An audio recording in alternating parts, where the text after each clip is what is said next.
ரஜினிகாந்த் பேசுறதுக்கு ஒரு தகுதி வேணும், பெரியவங்களை பற்றி பேசுறதுக்கு ஒரு தகுதி வேணும். முதியோர்கள் சின்னவர்கள் அதெல்லாம் யாரும் கிடையாது. முதியோர்னா என்ன? முதியோர் திருடாத முதியோர், திருநா சின்னவரா? இல்ல, இந்த இடத்துல பேசவே கூடாது.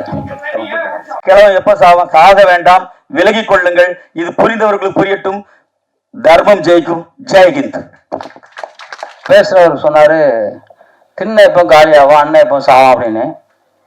முதல்ல திருடனுங்க இந்த வார்த்தையை பேசக்கூடாது, நல்லவன் தான் பேசணும்.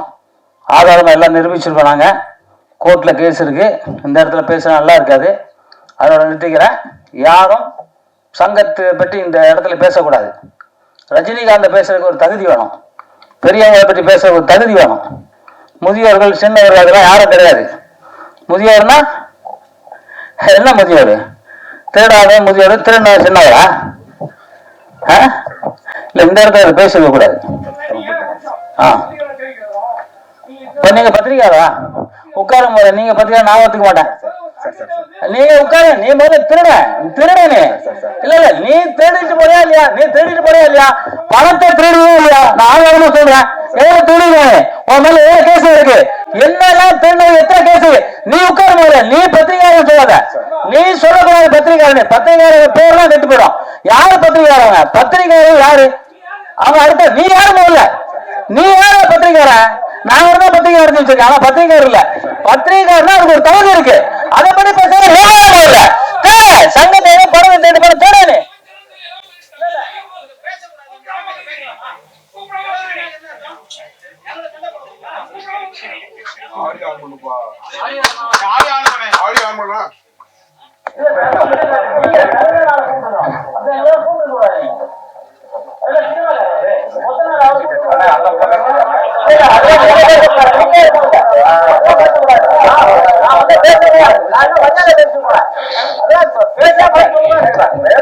நிகழ்ச்சியை தொடர்ந்து பார்க்கலாம். அடுத்ததான் யார் பேச போறாங்க?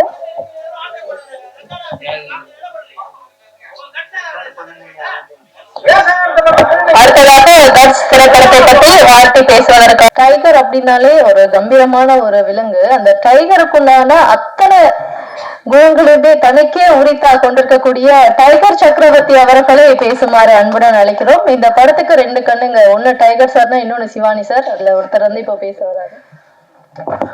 அனைவருக்கும் வணக்கம். நேரில் அமர்ந்திருக்கும் அனைத்து பெரியவர்களுக்கும் நண்பர்களுக்கும், இடையே அமர்ந்திருக்கும் பத்திரிகையாளர்களுக்கு என்னுடைய வணக்கத்தை எடுத்துக் கொள்கிறேன். ஒரு காலத்துல இயக்குநர்களுக்கு எவ்வளவு மரியாதை இருந்துன்னு உங்களுக்கு தெரியும். இன்னைக்கு இயக்குநர்கள் அந்த மரியாதை இல்லை. அந்த விஷயத்துல ஒரு படத்தை அவர் எடுத்து தயாரிச்சு அதை இயக்கி நடிச்சிருக்கிறாரு. 4 கேரக்டர் நீ கண்டிப்பா போய் பார்க்கணும், இல்லை தேட்டர்ல எழுது, நல்ல ரிவ்யூ எழுதுங்க. அவருக்கு என்னுடைய வாழ்த்துக்கள். இந்த மேடை நான் வேற விதத்துக்காக பயன்படுத்த நினைக்கிறேன். இன்னைக்கு வந்து தயாரிப்பாளர் சங்கம் மூலமா ஒரு அமைப்பு ஆரம்பிச்சு, அதுக்கு என்னுடைய வாழ்த்துக்களை தெரிவிச்சுக்கிறேன்.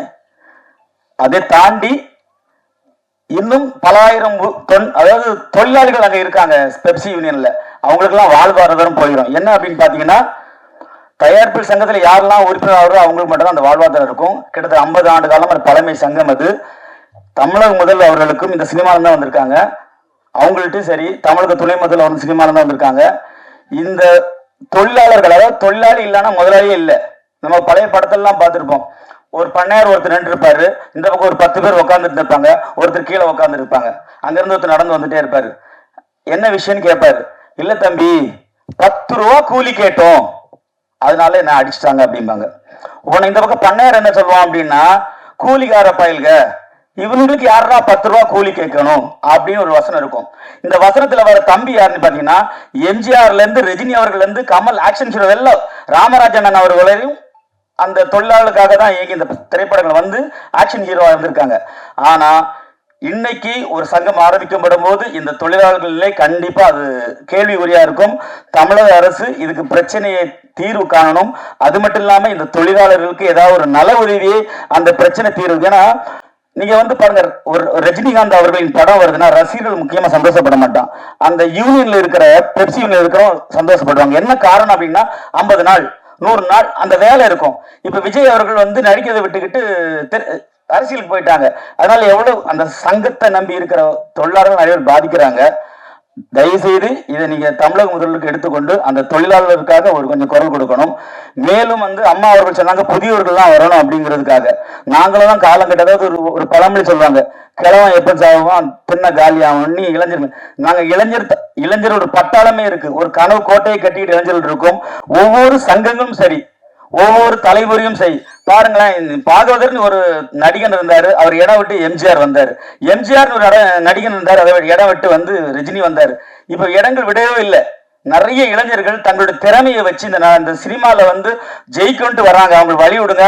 அது நடிக்கிறதுக்கு மட்டும் இல்ல, ஒளிப்பதிவு, இசையமைப்பால் எல்லா விஷயத்திலையும் சங்கங்கள் இப்ப நிறைய சங்கங்கள் பிரச்சனையிலேயே ஓடிட்டு இருக்கு. ஒரு காலகட்டத்துக்கு அதாவது ஆட்சிங்கிறது ஒரு 5 வருஷம் 10 வருஷம் இருக்கலாம்.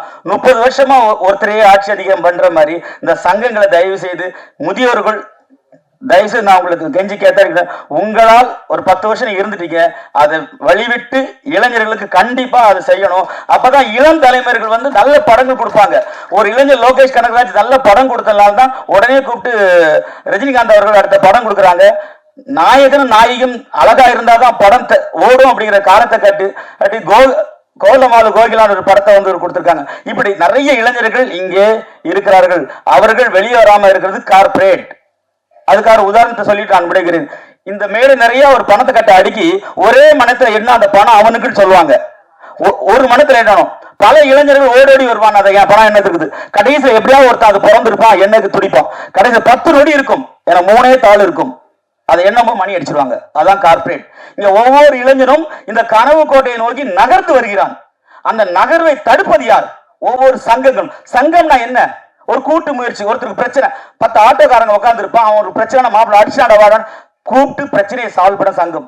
ஆனா இன்னைக்கு 2-3 ஆண்டுகளாக பல சங்கங்கள் கேள்விக்குரியார். காரணம், அவங்களும் கார்பரேட் மாதிரி அங்கேயே உட்கார்ந்து இருக்கிறாங்க.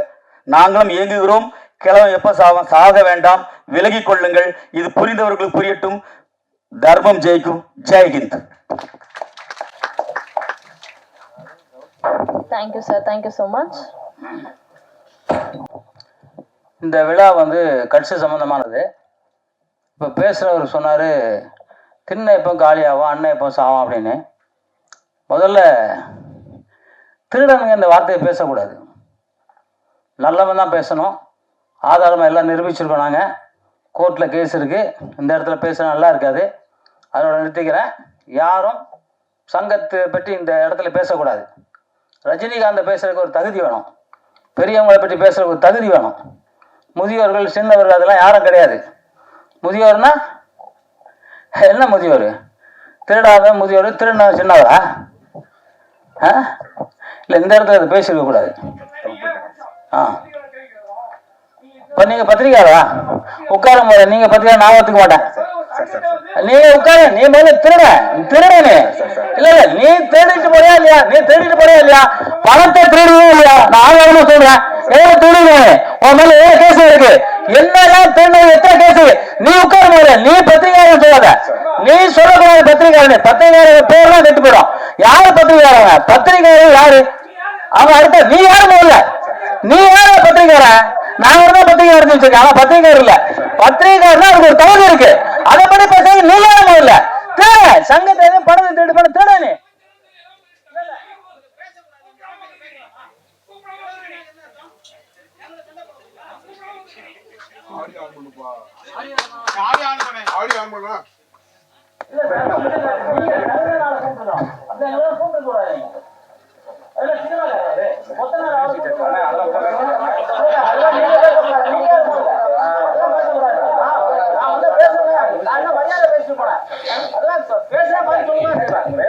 நிகழ்ச்சியை தொடர்ந்து பார்க்கலாம். அடுத்ததா யார் பேச போறாங்கன்ட்டு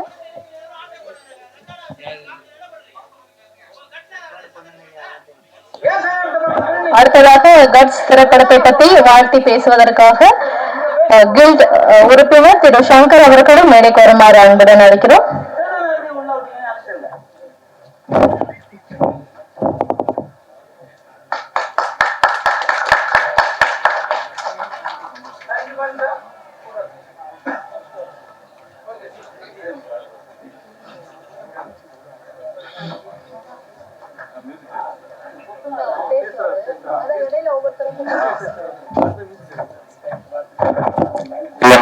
மேலான அன்பு உறவுகள் அனைவருக்கும் வணக்கம். சங்கம் என்றாலே சங்கடமாகி கொண்டே இருக்கிறது. முன்பெல்லாம் சங்கம் அனைவருக்கும் உதவியாக இருந்தது, இப்போ உபத்திரமாக இருக்கிறது. சென்சார் போர்டு ஒரு பக்கம் நமக்கு பெரிய தலைவலி உருவாக்கி கொண்டிருக்கிறது. அதுதாங்க பேசுறேன்.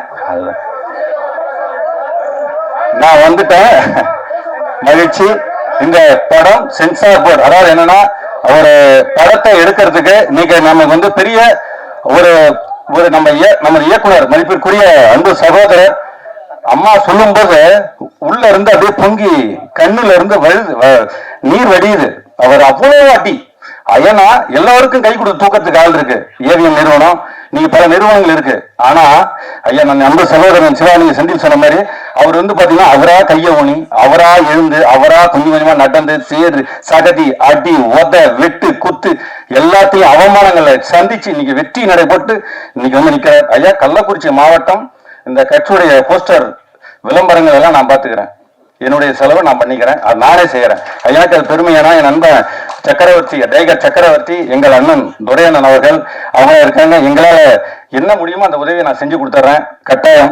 அதே மாதிரி சென்சார் போர்ட்ல அழகா படம் பிடிச்சு காட்டியிருந்தார். அந்த பாட்டு சீன்ல அந்த யானை வந்தது, அது ஒரிஜினல் தானங்க?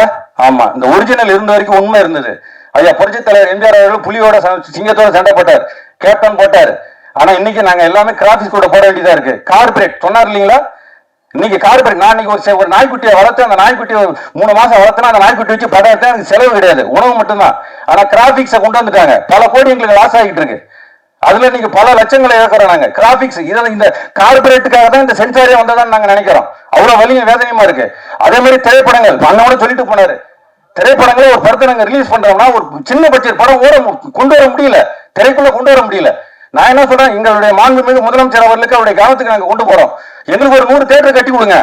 எல்லாருக்கும் என்னென்னமோ சரிங்களா, 250 கோடி ரோயலட் கூட நூலகம் திறக்கிறீங்கன்றாங்க. யாரும் படிக்கிறதுக்கு அங்க ஆள் இல்ல. பூந்தோட்டத்துக்குள்ள ஆள் இருக்க மாதிரி தான் இருக்கு. அங்க சரியான நூலகங்கள் கிடைக்கல, சரியான நூல்கள் இல்ல, எங்களுடைய நூல்கள் அங்க இல்ல. இருக்கிறது போற பல தலைமுறையா வாழ்ந்தவங்களுடைய வரலாற்று புத்தகங்கள் தான், பதிவுகள் தான் இருக்கிற வழிய எங்களுடைய அகநானூறு புறநானூறு 10 பரிபாடல் இதெல்லாம் காணும், அதனுடைய தொகுப்புகளை காணும், எங்களுடைய ராஜராஜ சோழனோட காணும். அதனால அந்த அந்த இடம் ஐயா மாண்புமிகு முதலமைச்சர்களுக்கு நாங்க கோரிக்கை வைக்கிறது, எங்களுக்கு ஒரு 100 தியேட்டர், ஒரு 100 கோடி ரூபாய் ஒதுக்குங்க. எங்களுக்கு ஏ சென்டர்ல நீங்க கொடுக்க வேணாம், பி சென்டர், சி சென்டர்ல கட்டி விடுங்க. எங்களுடைய திரைப்படங்கள் அங்க நாங்க ஓட்டிக்கிறோம். 50 ரூபாய்க்கு நாங்க டிக்கெட் தரோம், ரசிகர்கள் நாங்க பார்க்கறதுக்கு அனுமதி கொடுக்குறோம். 50 ரூபாய் எங்க தியேட்டர், நாங்க படம் கொடுக்குறோம். எங்களுக்கு என்ன படம் மிரட்டுது. அதாவது இந்த விஷால் எல்லாம் தோத்துருவாரு. நான் வெளிப்படையா பேச, அவரு ஆர்டிஸ்ட், அவர் நடிகர் சொல்ல, அந்த அளவுக்கு உயரம், அந்த அளவுக்கு உடம்பு, என்ன கட்டுமான உடம்பு. அந்த படத்துடைய அந்த ஐயா உங்களுக்கு ஒரு ரொம்ப நன்றி ஐயா, அவ்வளவு பெருமையா இருக்கு அந்த படம், அந்த அளவுக்கு சிறப்பா பண்ணியிருக்காரு. உங்க அனைவருக்கும் வாழ்த்துக்கள். கட்டாயம் இந்த படத்தை வெற்றி பெற நம்ம உதவியா இருக்கணும். இந்த சிறுபடம் சொல்ல முடியாது, இது பெரிய பிரம்மாண்டமான பட்ஜெட் படம்பா, சிறுபடம் நான் சொல்ல முடியாது, அந்த அளவுக்கு பிரம்மாண்டமா எடுத்திருக்காரு. இதில் பங்கு பெற்ற அனைத்து கலைநுட்ப தொழில்நுட்ப அணியினருக்கும் பொறுப்பாளர்களுக்கும் இங்க வந்திருக்கக்கூடிய ஊடகங்களுக்கும் அனைவருக்கும், அன்பு சகோதரி கதாநாயகி அவர்களுக்கும், இன்னொரு கதாநாயகி அவர்கள மதிப்பிற்குரிய அம்மா அவர்களுக்கும், உங்கள் அனைவருக்கும் எனது புரட்சி வாழ்த்துக்கள். நன்றி, வணக்கம். இடையில பேசுவதற்காக film and television producers guild of south இந்தியாவுடைய தலைவர் திரு ஜாக்வார் தங்கம் அவர்களை அன்புடன் அழைக்கிறோம்.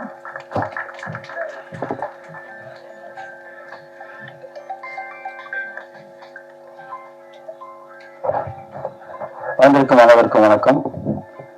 மேடையில் இருக்கும் பெரியவர்கள் அனைவருக்கும் வணக்கம். பத்திரிகை நண்பர்களுக்கும், தொலைக்காட்சி தோழர்களுக்கும், இன்டர்நெட் இணையவர்களுக்கும், என் உயிருக்கு நிகரான தமிழ் பெருங்குடி மக்களுக்கும் நன்றி கலந்த வணக்கத்தை சொல்ல ரொம்ப பெருமை அடைகிறேன். கட்ஸ் ட்ரெய்லர் பார்த்தோம், மிக மிக அற்புதம். ஒரு கைத்தட்டலாம்னு நினைக்கிறேன், வேகமா கைத்தட்டலாம். ஏன்னா உடம்புக்கும் நல்லது, உள்ளத்துக்கும் நல்லது, ஹார்ட்டுக்கும் நல்லது. ஒரு மிகப்பெரிய ஆக்ஷன் ஹீரோவை நம்ம பார்க்குறோம். ஆனால் அவர் பார்த்தா சாந்தமா இருக்காரு. பார்த்தாங்க வாயில அருவாளை கட்டிட்டு வேட்டியை தூக்கிட்டு திரும்ப ஒரு ஸ்டைல் சூப்பர் பிரமாதமா பண்ணியிருக்காரு. அவரே டைரக்டர், அவரே தயாரிப்பாளர், மிக மிக அற்புதமா பண்ணியிருக்காரு. அப்புறம் இஸ்மாயில் அவர்கள் வருஷத்துல ஒரு 2 படம் ரிலீஸ் பண்ணுவாரு, அவர் மேடையில் உட்காந்துருக்காரு. எங்க கில்டி செக்ரட்டரி துரை அவர்கள் மற்றும் மேடைகளுக்கு அனைத்து பேரையும் எங்கள் அன்பு சகோதரி ஸ்ரீலேகா மேடம், சகோதரர் அவர்கள் அனைவருக்கும் வாழ்த்துக்கள் சொல்லிக்கிறேன். ஏன்னா இந்த மாதிரி படம் பத்திரிகை தான் நீங்கள் வந்து இந்த படத்தை பெருசாக கொண்டு போகணும். நிச்சயமாக உங்களால் மட்டும்தான் முடியும். ஏன்னா இன்னைக்கு இந்த இடத்துல இவ்வளோ கூட்டம் வந்திருக்க காரணமே ரொம்ப சந்தோஷமா இருக்கு. என்ன அழைத்தது வந்து ஸ்ரீமதினு ஒருத்தவங்க, அவங்க தான் கூப்பிட்டுருந்தாங்க எங்கள் ஊருக்காரவங்க. என் கூட அவங்க இருக்க ஜெனிஃபர், என் படம் ஜாகுவாரில் வந்து சிலம்பக்காரங்க நடிக்கிற அவங்களும் என் கூட வந்திருக்காங்க. அவங்களுக்கும் வாழ்த்து. வருங்கால ஹீரோயின் அவங்களுக்கு வாழ்த்து. ஒரு சிலம்பு போயிட்டு பிரமாதமாக பண்ணியிருக்காங்க. வந்தால் பெருசாக ட்ரெயிலரில் போடும்போது மிரட்டலாக இருக்கும். ஸோ அது மாதிரி பண்ணியிருக்காங்க. இந்த படத்தினுடைய அத்தனை பேருமே நல்லா பண்ணியிருக்காங்க. ஹீரோயின் நல்லா பண்ணியிருக்காங்க. பிரகாஷ் ஃபைட் மாஸ்டர் என்னோட அன்பு சகோதரன், அவர் பண்ணியிருக்காரு, ரொம்ப அற்புதமாக பண்ணியிருக்காரு. டான்ஸ் மூமெண்ட் நல்லா இருந்துச்சு, டயலாக் நல்லா இருந்துச்சு, பாடல் நல்லா இருந்துச்சு, எடிட்டிங் நல்லா இருந்துச்சு, கேமரா நல்லா இருந்துச்சு. டோட்டலாக இந்த படம் கட்ஸ் அப்படிங்கிறதுக்கு ஒரு சரியான கட்ஸ்னா என்ன அப்படின்னு நம்ம நினைச்சோம். அன்பு சகோதரி சொன்னாங்க கட்ஸ் அப்படின்னு சொன்னாங்க. கட்ஸ் அப்படின்னா எல்லாம் எது வேணாலும் எடுத்துக்கலாம். போலித்தனமான கட்ஸ் இருக்கு, நியாயமான கட்ஸ் இருக்கு. இந்த படம் வந்து நியாயமான கட்ஸ். ஏன்னா அந்த மாதிரி ஒரு ஆக்ரோஷமான படம் ரொம்ப நாளாச்சு நாங்கள் திரையில பார்த்து. ஒரு புதுமுக ஹீரோ இந்த அளவுக்கு பிரமாதமாக பண்ணியிருக்காரு போது அவருக்கு பாராட்டணும். அதே மாதிரி ஹீரோயின் மேடம் அவங்களுக்கும் வாழ்த்துக்கள். ரொம்ப சந்தோஷம் உங்களை பார்த்து மகிழ்ச்சி. இந்த படம் மிக மிக பிரமாதமாக வெற்றி பெறணும் அப்படிங்கிறது மனமாற வேண்டுறேன். வேண்டிக்கிட்டு எப்பவும் சொல்ல மாட்டான். எல்லாம் வந்து புரட்சி தலைவர் எம்ஜிஆர் நம்ம படம் பார்த்தோம். அவர் பெரியவங்களை மதிக்கணும், தாய் தந்தையை மதிக்கணும் அப்படி சொல்லி கொடுத்தாரு. அதே மாதிரி நீங்கள் எல்லாரும் தாய் தந்தையை மதிங்க. வாழ்க்கையில் ஜெயிக்கணும்னா அம்மா அப்பா மதிக்கணும். பெரியவங்களை மதிச்சா மட்டும்தான் வாழ்க்கையில் ஜெயிக்க முடியும். அதே மாதிரி உலகத்திலேயே இந்தியனா பிறகு தான் பெரிய விஷயம். தமிழனா பிறகு அதை விட பெரிய விஷயம். இன்னைக்கு சித்தர் பெருமான்கள் பிறந்தது தமிழ்நாட்டில், சித்த வைத்தியம் பிறந்தது தமிழ்நாட்டில், வர்மக்கலை பிறந்தது தமிழ்நாட்டில். ஏன் உலகமெங்கும் சுத்தாலும் மாடு அம்மானி மட்டும்தான் சொல்லுது. இப்ப அமெரிக்காவில் ஒரு குழந்தை பிறகு வெளியே வரும்போது அம்மானு சொல்லிட்டு வந்துச்சு. அதை நம்ம தமிழ் மொழி தான் உலகத்திலே சிறந்த மொழி. அந்த தமிழ் வாழ்க, தமிழ் வெல்க, தமிழன் வென்றே தீர்வார். நன்றி, ஜெய்ஹிந்த்.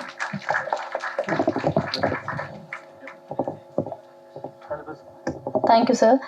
நான் வந்து கொஞ்சம் அலர்ட்டா இருங்க, அவர் பேச வர போறாரு அப்படிலாம் ஏதாவது நான் சொல்லி இருந்திருக்கணும் அப்படின்னு நினைக்கிறேன். இல்ல எங்களுக்கு பழகி போச்சு சார் எப்படி பேசுவாருன்றது தெரியும். மேபி புதிதா வந்திருக்கவங்களுக்கு வந்து சார் இன்னைக்கு ரொம்ப குறைவாகவும் அந்த கடைசியில பஞ்ச கூட சவுண்ட் கொஞ்சம் கம்மியா தான் கொடுத்துருக்காரு அப்படின்னு தான் சொல்லணும். Thank you sir.